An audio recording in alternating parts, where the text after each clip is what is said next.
Magandang umaga mga master, panibagong vlog, panibagong video, may bago na naman tayong tingnan. Tuturo ko sa inyo kung paano natin mag-adjust ng kulay sa dagat. Kikita ninyo, may pupuntahan tayo na fishing spot doon sa south. Tingnan natin kung gaano kalalim yung dagat.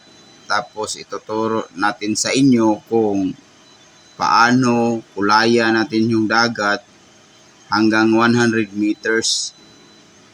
Puntahan natin doon sa may patungo sa South Cebu. Pakita natin yung magandang spot. Tapos tuturo natin, tapusin natin to kung paano magkulay sa dagat. Ito po. Nakikita nyo ba yan? Napakagandang spot. Kung bago lang kayo sa channel ko, huwag niyong kalimutan mag-subscribe at i-hit yung notification bell para updated kayo sa mga video gina-upload natin mga master. Ito na po. Yung mga kulay na yan, kita nyo. Yan. Kulayan natin yung dagat. Yan.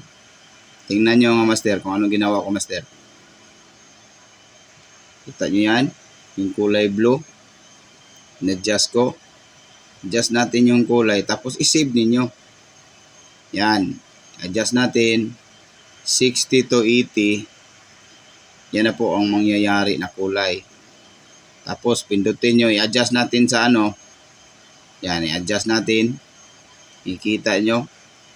Napakaganda na yung spot na yan. Kinulayan na natin. Yan.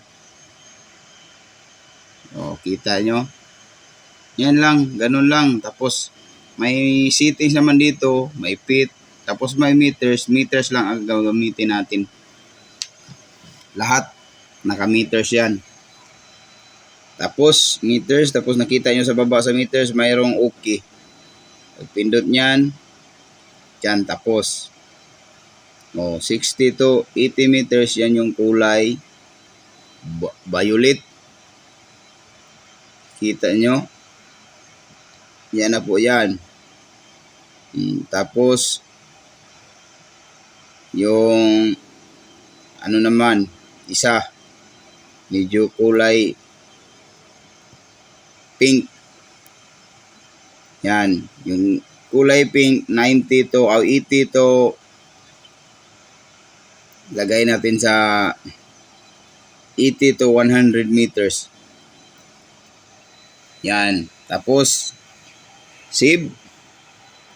Yan na po. Kita nyo na. Ganun lang. Scroll lang. Tapos makikita na ninyo. Ito pong ginagamit natin is live po ito. Live na nag-unique Try natin yung live. Yan po. Nakikita natin sa lugar na yan. Napakagandang spot kung saan kayo pwede mag-fishing.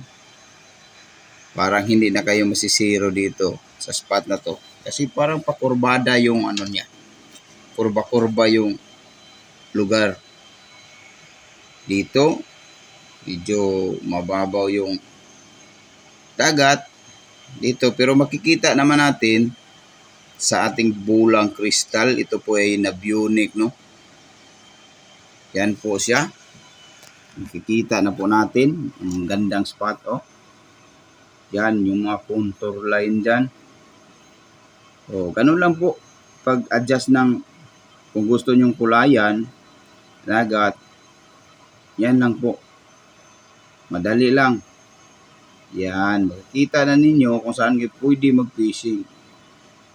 Shout out sa lahat ng anglers sa buong mundo, Pilipinas. Maraming salamat sa panonood ninyo araw-araw. At kung bago lang kayo sa channel ko, huwag niyong kalimutan mag-subscribe. Tapos i-comment nyo dyan na saang lugar ninyo. Puntahan natin, tingnan natin sa ating bulang kristal na unique para makita natin yung mga productive contour line, fishing spot kung saan pwede kayong fishing. Sana naman po na makatulong po ito sa inyo na kung saan kayo mag-fishing, huwag niyong kalimutan, kung bago lang kayo sa channel ko, mag-subscribe at hit yung notification bell para updated kayo sa mga video yung ina-upload natin. Mag-iwan kayo ng comment para kung saan natin puntahan yung mga lugar ninyo na gusto nyong tingnan, kung saan yung mga productive fishing spot.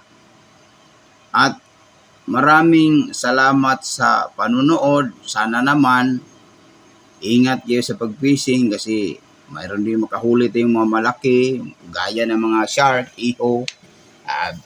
I-release naman natin yan kasi bawal yan eh.